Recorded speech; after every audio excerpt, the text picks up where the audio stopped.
Good morning. Great to see everybody this morning. It's great to worship God, and so glad that we're here together. And this morning we'll be doing a lesson entitled, Blessed Are the Peacemakers, for they will be called sons of God. Blessed are the peacemakers.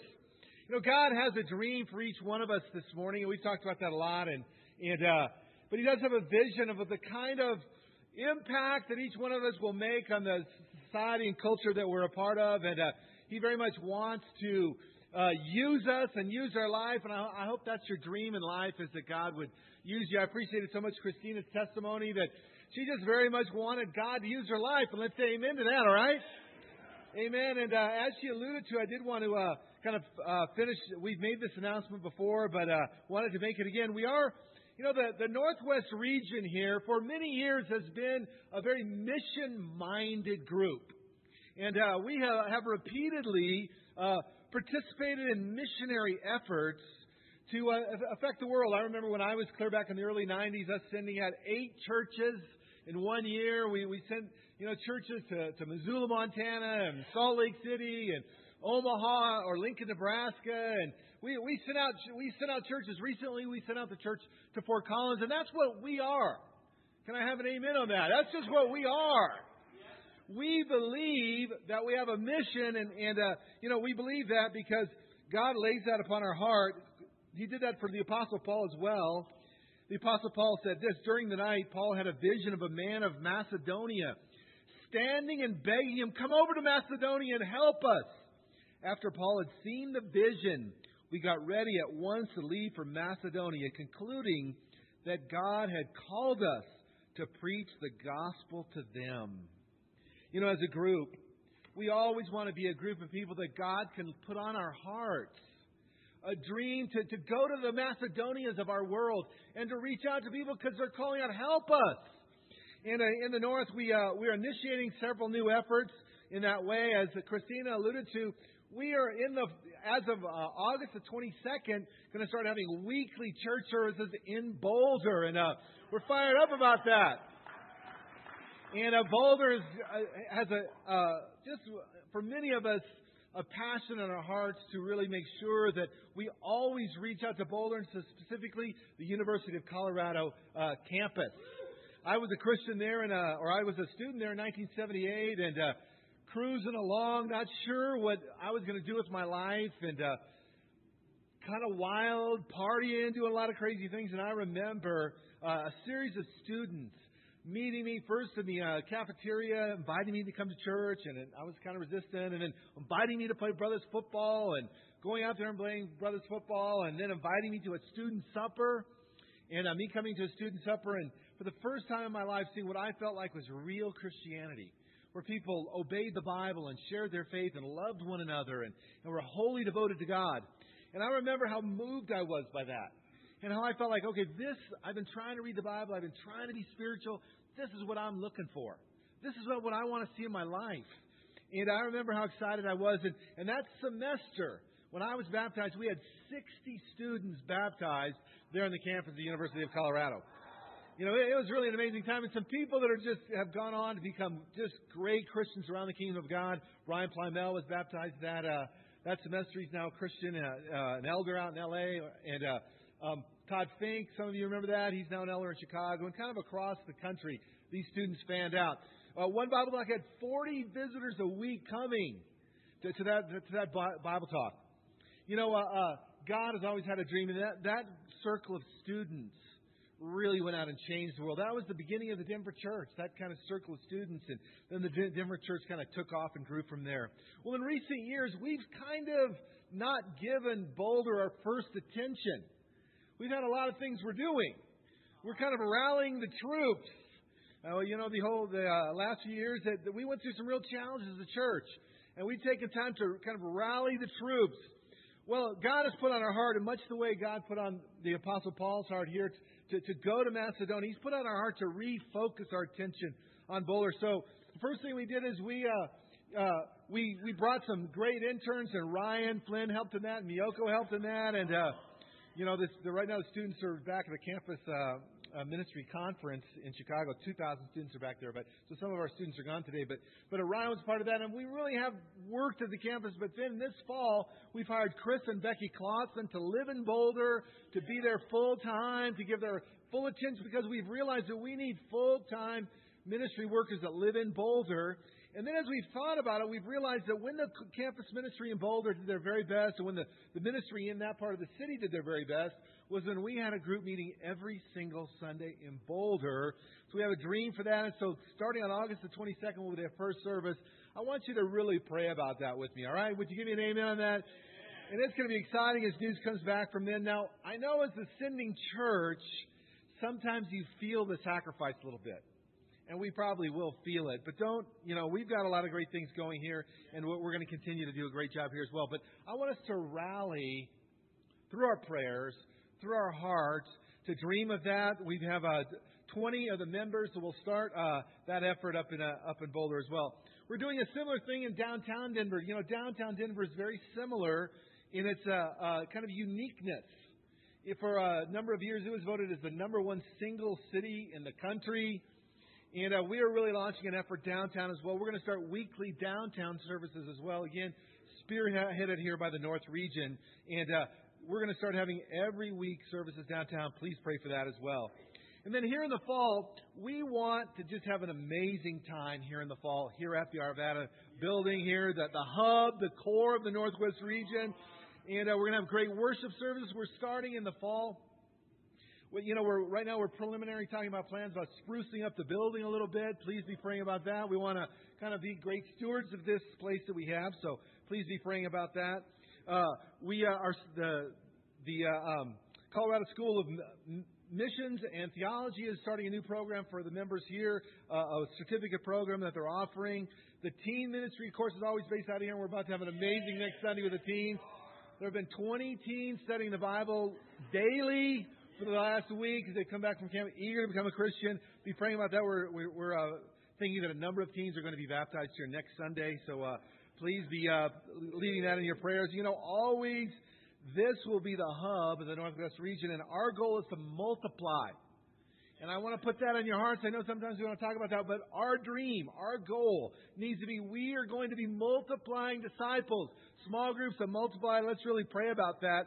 And that fits into our theme this morning of Blessed Are the Peacemakers. I kind of amazed sometimes at the state of mind people have in our culture, in our community. And this morning I went online, and sometimes I just like to try and get a feel for where our community's at. And I went online. And you ever guys, to get a feel for our community, sometimes you can pull up the website galluppoll.com, and it'll kind of tell you what their temperature of the country is.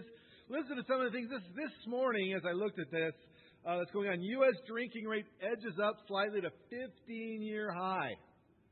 There are a lot of stressed out people in our country. There are a lot of people who are feeling a lot of things. People who need a peacemaker, who need to be involved in their life, helping them realize, hey, God has a dream and a plan. God is in control, whether the economy's up or down. That drinking's not the answer, but there are other answers that God will provide. Americans are less optimistic about the economy in July, so consumer confidence went down in the month of July. Economic confidence declines while job situation improves. And finally, kind of an unusual test score that they give to the people that they survey. The overall well-being test score is 67.3, and they have this 5-part metric that they use to test people's well-being. I don't know how you feel. I hope you feel like your well-being is higher than a D+. I want to feel like I'm doing better than a D+ in well-being.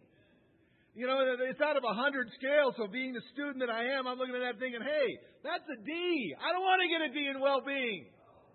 I want to get an A in well-being.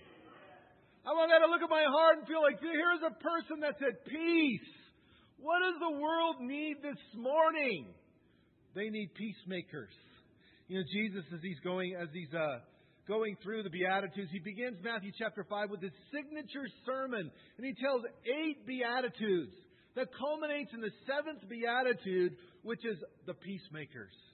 Jesus has a series of convictions and attitudes and a statement of heart and mind that as we take them to heart, concludes with us being a peacemaker in our community. You know, this is what Jesus wanted for people. He said in Luke chapter 10, when you enter a house, as He sent out His 12 to preach the word, first say, peace to this house.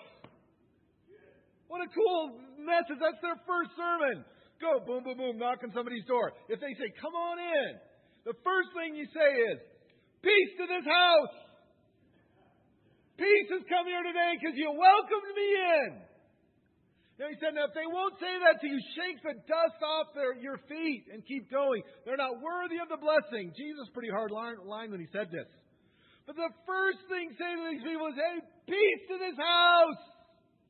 And you know that's the truth. That's the truth. Christians bring the message of peace. John 14, Jesus said, peace I leave with you. My peace I give you. I do not give to you as the world gives. Do not let your hearts be troubled. And do not be afraid. As Jesus was leaving this world, He said, I have a gift for you. It's the gift of peace.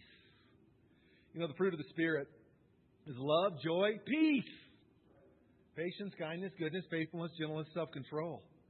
But God gives the gift of peace. He said, don't let your hearts be troubled. You bring a message of peace. Ephesians chapter 2 said He came and preached peace to you who were far away and peace to those who were near. Jesus came with a message of peace. You know, at the conclusion, this sermon was going to take me a couple of weeks to finish because I have 3 rather lengthy points that I've just shown you on the screen there. The impact of a peacemaker, the attitudes of a peacemaker, and the outcome of a peacemaker. But I want you to ask yourself the question, am I a peacemaker? Do I make peace? Do I really make the world better? Do I bring the message of peace? Am I really fulfilling what God would have me to fulfill? You know, there are so many hurting people in this world. So many people that God wants us to love and care about and touch their lives and hearts. You know, I love this song by Rascal Flatts. Well, I don't exactly love Rascal Flatts, I got to be honest, but they got 1 or 2 songs that I like. And, you know, a song that they sang a few years ago really touched my heart. And I think this oftentimes expresses what people are feeling. Listen to this song. It's called I'm Moving On. Some of you probably know it. I know there's some real Rascal Flatts fans out there. So you'll probably hum with me as I'm reading this. I've dealt with my ghosts and I've faced all my demons. Finally content with the past I regret. I found you find strength in your moments of weakness. For once, I'm at peace with myself. I've been burdened with blame, trapped in the past for too long. I'm moving on. I've lived in this place. I know all the faces. Each one is different, but they're always the same. They mean me no harm, but it's time that I face it. They'll never allow me to change. But I never dreamed home would end up where I don't belong. I'm moving on. At last, I can see life has been patiently waiting for me. And I know there's no guarantees, but I'm not alone. There comes a time when in everyone's life when all you can see are the years passing by. And I've made up my mind that those days are gone. I sold what I could and packed what I couldn't, stopped to fill up on my way out of town. I've loved like I should, but lived like I shouldn't. I had to lose everything to find out. Maybe forgiveness will find me somewhere down this road. I'm moving on. You know, I heard that song and touched me because I really do believe that so many people feel just that. That their sins, their mistakes, their weaknesses have burned bridges. And they've lost things they didn't want to lose. They've lost families. They've lost career directions. They've lost direction. They've lost time. They've been filled with regret. They've not exactly known why it happened or exactly what happened. But somewhere in their heart they say, I got to move on. Even if people don't believe in me anymore. Even if there's too much regret to deal with. I got to move on. My life's got to go forward. And into that kind of person's life, God is saying, I want to lead a peacemaker. I want a peacemaker to find that person and help them and teach them and strengthen them to be able to move on, to find a new direction, to find hope, to find me, because I leave them peace. You know, last night I had a fun time last night. I went to the Rockies game. got my sermon done early enough so I could go to the Rockies game. Praise the Lord for that. And went with my brother, and he's always got a plan for what we should do. That's worth at least one phone call a week. And so he calls me, hey, we got to go to the Rockies game. So great seats, praise God. His firm bought them, so I was mighty pleased with it. But he had a couple of his friends come. And we had a great time, great guys. But, it's really interesting talking to people who've been down the road a few years. One of the guys shared with me, he goes, my wife got cancer 3 years ago. She fought it like crazy, but she died. And now I'm raising 3 teen boys, 10, 12, and 14. And he's just telling me all about the single scene that he never thought he'd be in again. He's met his wife in high school, and really an awesome guy. I really liked him. How devoted he was to his kids and how crazy the singles dating scene is. And he's kind of sharing it, a little stunned. And he made this comment to me that really moves me. He goes, I go to some of these kind of single things, and it feels like it's a room full of broken promises. That's what I feel like. I look around and I just feel like it's a room full of broken promises. And he said, well, I just started to spend time with my kids. He was sort of like, he's almost just staying out of it. I think people feel that, a room full of broken promises. The other guy who came, he was divorced, and his kids are off in another state. And you just feel that we have something so incredible. So incredible. We have a gift. The gift of peace. The gift of real help. And as I'm riding home, I'm sitting I took the train down, and I'm sitting there and I'm watching this dad with his 2 kids. And this kid, he's a Norman Rockwell candidate. This little dude he had all his Rocky gear on, and he had a Rocky cup, and he's about 5 years old, and he's so fired up. I mean, this little dude was he was the happiest little guy I've ever seen, just, kind of moving around and there with his dad, and I thought, that's a cool sight. I'm sure those kids, I've heard so many people say, when my dad took me out to the ball game, and I was thinking, that's so cool. That's what God wants. He wants families that stay together, hearts that stay healed, lives that stay mended.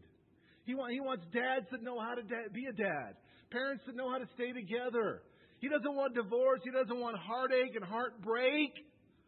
He wants peacemakers that'll go out and touch lives. And I just thought to myself, man, what a contrast. All night long I've been talking about family to these guys. This guy, he's got a divorce and his kids are off back east. This person whose wife died, life took an unexpected turn. Now he's trying to raise his teens and deal with a single thing. And here's this guy with his 2 kids, so fired. I'm thinking to myself, I'm so grateful in my own life for all the help I've ever received. That my marriage has stayed together, that I'm going to celebrate 25 years on the next go-around. I'm so thankful for that. I'm so thankful for the peacemakers that have come into my life. And this is just kind of the introduction. This is why this is going to take 2 weeks. So I'll get to the point here in a minute. I'm so thankful. The beginning of last year, the Nelsons had a marriage enrichment or marriage dynamics seminar, and they do that here in the church. And Suzanne and I took the class, and Dan and Kelly Satterfield, and the Carvajalls, and a number of others. Pretty good sized class. And we all went through. And we just were vulnerable about our marriage, and then the Carvajalls and the Satterfields and Suzanne and I were all in the same small group, and we really got close, talking about our marriages, talking about our lives, and really helping each other. And then over the course of that year, I really saw everybody's marriage really get better. Because we went through marriage dynamics, because we got our stuff sort of out on the table, because we're talking to each other and being real with each other, because we love each other, because the Bible's guiding us, because we pray about things, because we talk about things, because we don't let things pile up. Everybody's marriage got better. Peace. Peace I leave with you. My peace I give you. I'll give you peace. I'll keep your marriage together. I'll bless your lives. See, we are meant to be a peacemaker. Look at there in Matthew chapter 5, verse 13. Well, point number 1 is the impact of a peacemaker. Verse 13. That's what we're meant to have. We're meant to have peace in our lives. We're meant to be peacemakers. I hope you believe that about yourself. Verse 13, it says this. This is the concluding point of this first part of the sermon, and we really do have to look at the whole sermon to understand what he's saying here.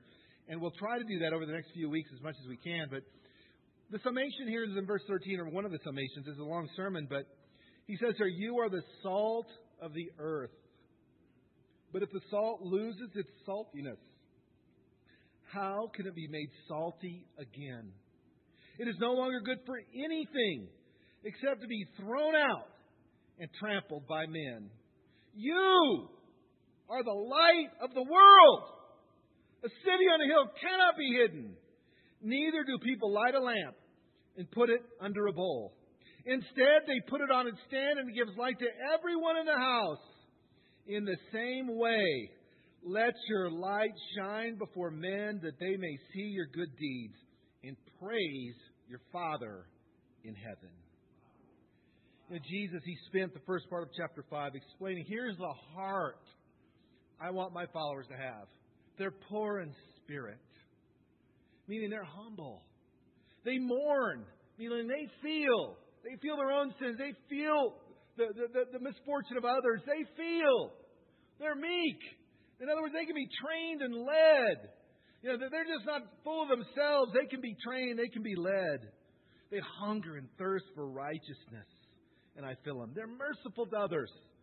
They care. They reach out. They're merciful. They're forgiving, and I show them mercy. They have a pure heart, meaning they have an undivided heart for me. They love me so much. They understand the worthiness of what we're a part of. So they're pure in heart. They're undivided in their attention. And they see God. And they are peacemakers. And they remind people that they'll be called the sons of God. They remind people of Jesus. They look like Jesus. They act like Jesus. They walk like Jesus. They touch people's lives like Jesus did. They are the peacemakers. They'll be called the sons of God. And then he talks about, and they'll be persecuted. And at the end of that, he said, and listen, with all that in mind, you're the salt of the earth. That's your role. You know, salt has many qualities. I'll give you all three here so we can hurry along. But salt has three qualities that I think Jesus is probably referring to. The first one is that salt is a precious commodity. It's not so much like precious, like you think, you know. Kind of an odd word choice. Maybe I should have chosen something else. But it's a precious commodity. Have you ever heard the expression, well, you're not even worth your salt? You ever wonder where that came from? The Latin word for salt is salarium. And that's where we got the word salary from. They used to pay Roman soldiers in salt. It's a commodity, and you can buy and sell salt. And so it's a valuable commodity. You know, the body can't survive without it. You have to have salt. It's essential. So God is saying in that sense, you are precious in my sight. You're valuable to your culture. You're worth it. He said you're also preserving. You preserve things because, you know, back then they didn't have refrigerators and they didn't have chemicals you put into preservatives into food. So they, of course, put salt on it, and that would preserve it. Imagine in this hot climate that is the Middle East, trying to carry meat around and it not spoiling on you. And if any of you have ever gotten sick on rotten meat, how many of you guys have ever done that? I remember I was in the Philippines here a few years ago, and the Philippines is an extremely polluted place. And it's like you don't even want to walk into the water, kind of. It's so polluted looking. And I was eating this buffet, and there was some fish there. And I say to myself, should I eat that fish? But it was in a Sheraton hotel. I'm like, this is a Sheraton hotel. It's a pretty nice hotel. Should I eat that fish? Sheraton hotel. Fish. And, of course, I was with a couple, and she was like, when she started diving into the fish. So I took a little piece of fish. Said, I don't think so. Man, just that little piece alone wiped me out. I should not have eaten that fish. It was rotten. You know, in our culture, you are the people that are meant to preserve our culture. You're precious in God's sight. You preserve things, and you're distinctive in that there's a certain flavor that Christians have, convictions and values and the way life approaches, and it's different. And you are that for our culture. It is what you are. When God looks at our world and He says, what's my plan? He says, I have a group of people that are the salt of the earth. They will preserve that community, that culture. If even 10 of them are righteous, I'll spare the culture. Right? Genesis, the Sodom and Gomorrah. Even I had 10 righteous people. I'll preserve the culture. You preserve this culture. You are precious in God's sight. You're essential. You're distinctive in what you have. You know, some years ago, I was in high school. Many years ago. 125 years ago. And I remember there was only one person that I can remember. I had 1,000 kids in my high school. I knew most of them since I'd grown up in Pueblo. And there was one person that I knew that was serious about their faith. It was a girl who was a year older than me. I didn't even know her that well. But I knew this person is serious about her faith. She obviously doesn't do the things that we do. Her attitudes are different. She seems to read her Bible consistently. She doesn't party like the rest of us. She doesn't act like the rest of us. Doesn't seem to think like the rest of us. And I'll tell you what. I watched her. I didn't know her that well. But I watched what she did. She made an impact on me. Her sincerity. Her consistency. Her genuineness. Her kindness. Her what seemed like real love. It made a difference on me. Because I didn't have any of those things. She had a clear direction. I didn't have a clear direction. She seemed to really know what she was doing. I sure didn't know what I was doing. She seemed to have a clear conscience. I sure didn't have a clear conscience. I watched her. I studied her. I noticed her. She was kind of a preserving influence in that school. She was a standard. You know what? You are too. You know who thinks like that? Lots of people who know you. They're watching you. They're watching your attitudes. They're watching how you handle your children. They're watching how you take care of your house. They're watching what your attitude is at work. They're watching how often you show up grouchy on the job. They're watching how sincerely this comes from your heart. You're the salt of the earth. That's what Jesus says. You're there to preserve things, but He says also, you're the light of the world. He said, you are the light of the world. Light has an amazing quality. It illuminates. Light is remarkable, and I mentioned this in a few sermons ago, but I was flying. Lauren and I went on a little vacation to Las Vegas. Not a light place. And we were flying back into Denver, and we flew in at night. And, you fly over the mountains, and it's all dark, and seems kind of a little bit ominous at night, and you see all snow. And then you come in view of Denver. And it's this incredible feeling because you're like, wow, there's Denver. It's home, and it's all the lights. And the thing that struck me is here you are probably 10,000, 12,000 feet as you're coming into Denver. And every light is so absolutely distinct. A guy's porch light, you can see it so clearly. Hey, look, that guy's got his porch light on. Hey, that guy's driving his car. Hey, look over there. Their lights are on over there in the front yard. Hey, look at that. Every single light is so clear because light penetrates darkness. That's its role. Darkness can't overcome it. It illuminates, it guides, it causes things to grow. That's who you are in God's sight. You are the light of the world. You are there as a guide. But then He asks the question, well, what happens? The interesting thing about both salt and light are that it's what they are and they can't be changed. Salt, it's a stable compound. You can't do anything to it. It always remains salty. And light, it's going to pierce the heavens if you turn it on. And so when we're doing good spiritually, it's just what we are.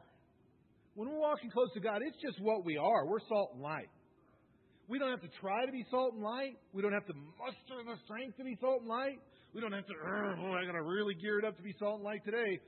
We don't have to do any of that. If we embrace the things that are said here in Matthew 5, the Beatitudes, it's just what we are. And so He answers the question, well, what happens? What happens to you and me that it doesn't seem like we have that kind of impact? And He says here, but if salt loses its saltiness, how can it be made salty again? It actually doesn't lose its saltiness. It's just mixed in with other things. They generally got the salt out at the Dead Sea and they'd go and round up salt. There's lots of other things mixed into the salt. There's lots of other chemicals and different things in the salt. And a lot of it is gypsum and other products. And so sometimes only 30% of it is sodium chloride. And so it's just mixed together with a lot of different things. And sometimes they'll store salt in their homes, and they'll use it, and it gets down to the bottom of where they're storing it. It's been mixed together with water and dirt, and it's just not real usable anymore. And so what do you do with that? If you have that in your hands, what do? I'll throw it out of my fields. Well, that kills all the plants. Can't leave it here. I'll throw it on a path where people walk and nothing's supposed to grow anyway, and I don't want anything to grow. And so people will just walk on it. And that's what he's referring to. He's saying, well, it's not good for anything. We'll throw it out here on the path, this hard path that's out in front of our house, because we don't want anything growing out there anyway. And people will just walk on it. And Jesus is saying that's what happens to the Christians who let their hearts get filled with all kinds of things besides what's supposed to be there. He's saying you've mixed into your heart other things.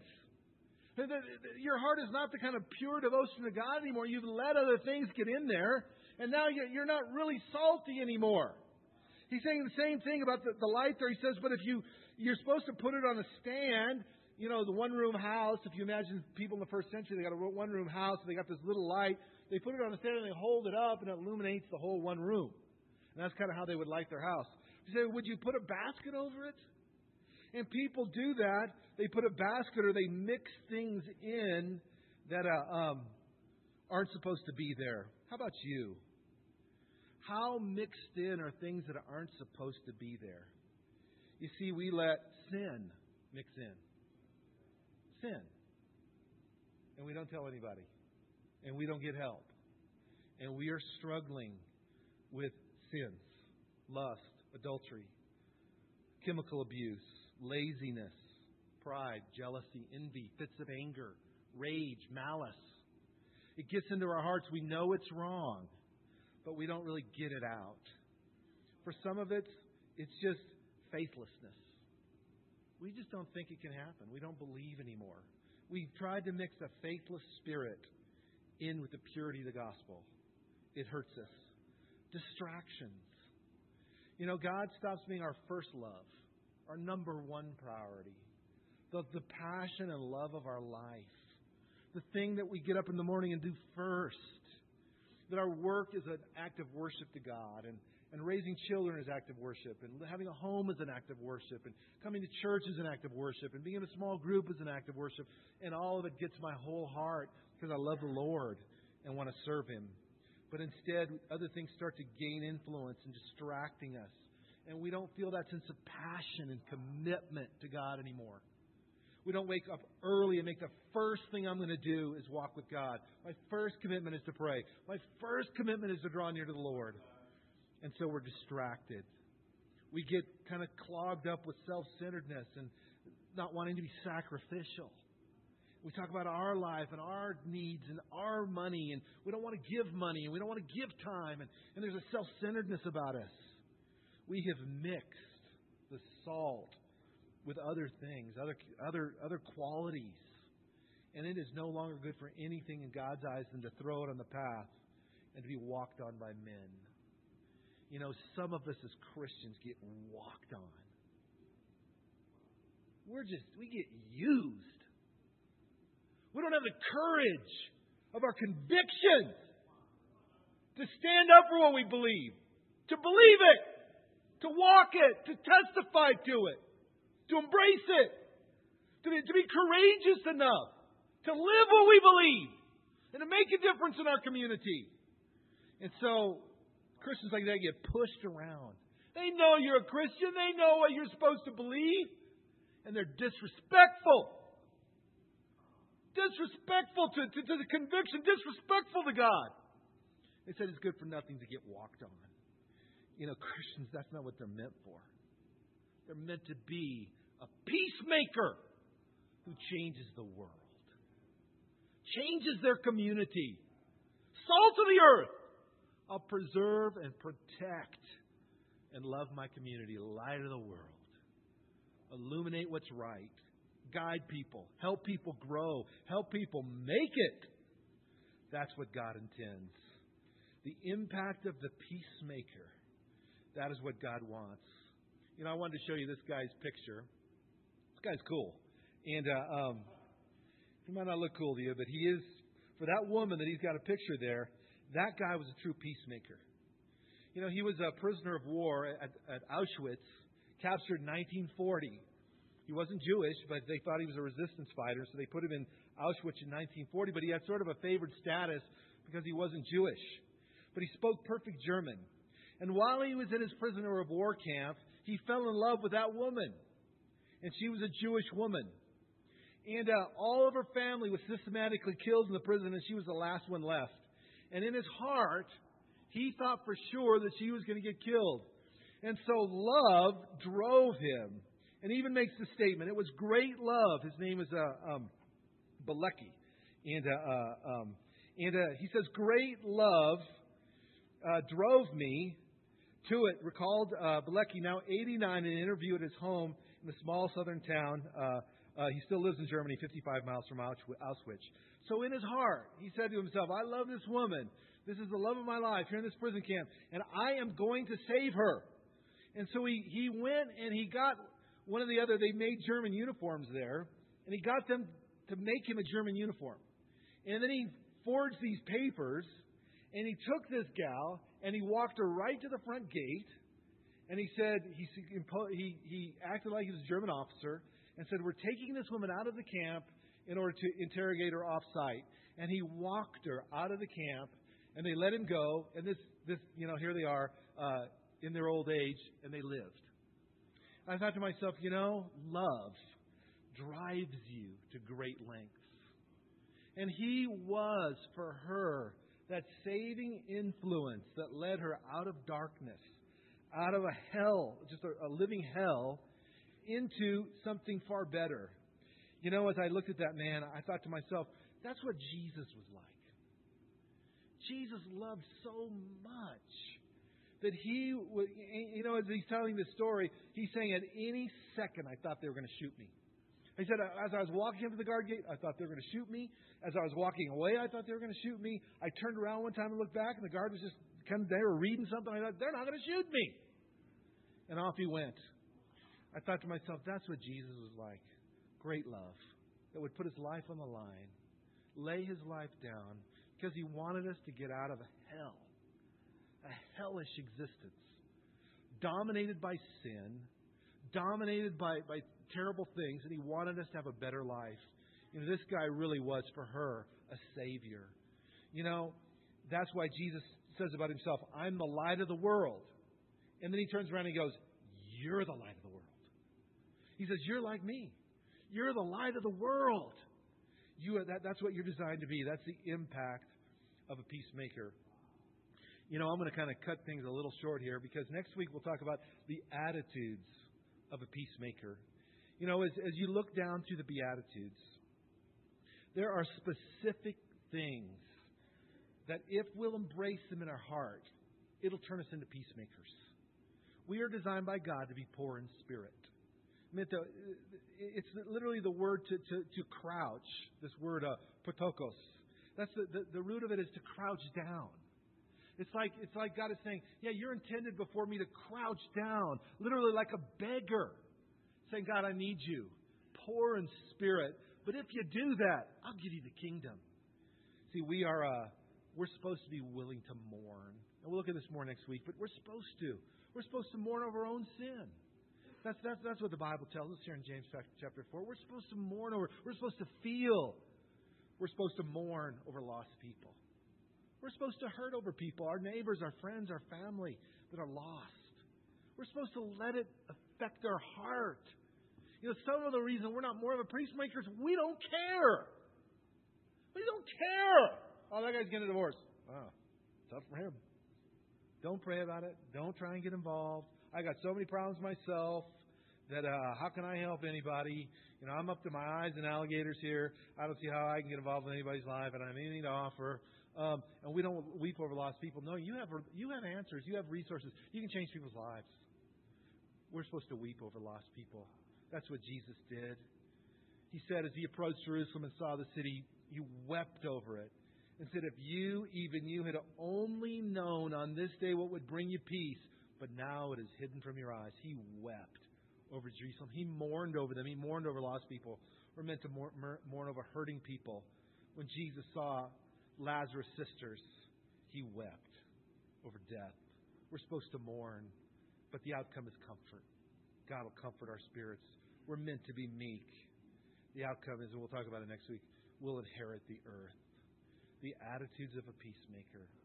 Blessed are the peacemakers, The impact of a peacemaker, salt of the earth.